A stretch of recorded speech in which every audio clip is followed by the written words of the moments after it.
Home at last.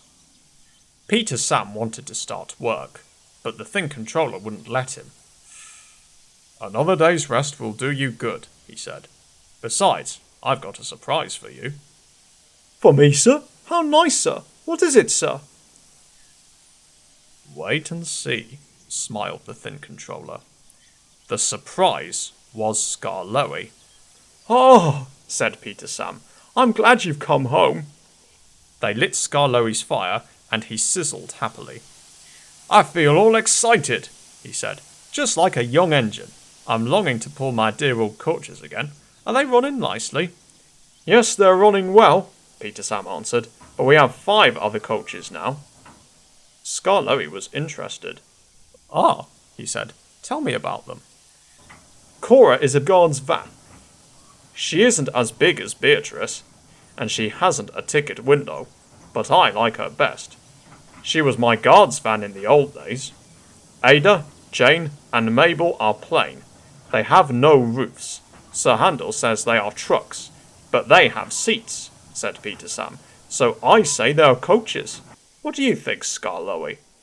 The old engine smiled. If they have seats, they're coaches, he said firmly. Sir Handel likes Gertrude and Millicent best, Peter Sam went on. He always tries to take them alone. They have bogies, and he says they're the only real coaches we have.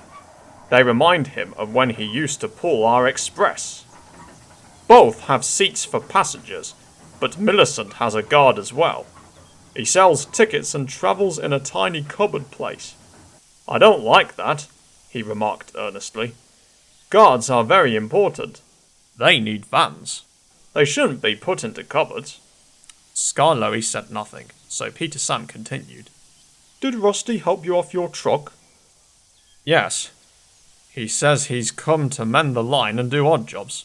I like him, smiled Skarloey. So do I. Peter Sam explained how kind Rusty was when he had his accident. It's a pity Duncan doesn't like him.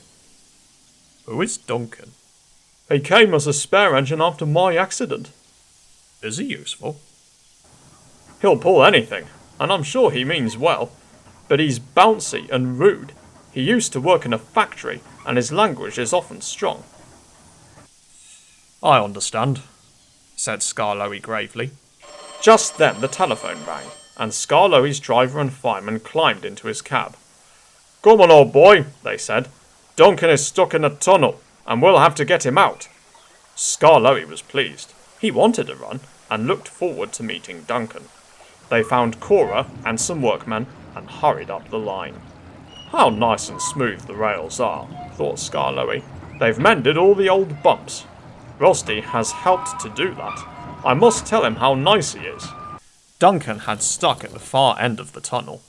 His coaches were outside, and the passengers were helping the driver and fireman to dislodge some rocks wedged between the top of his cab and the tunnel roof. Duncan was cross. I'm a plain blunt engine, he kept saying. I speak as a find. Tunnels should be tunnels, and not rabbit holes. This railway is no good at all.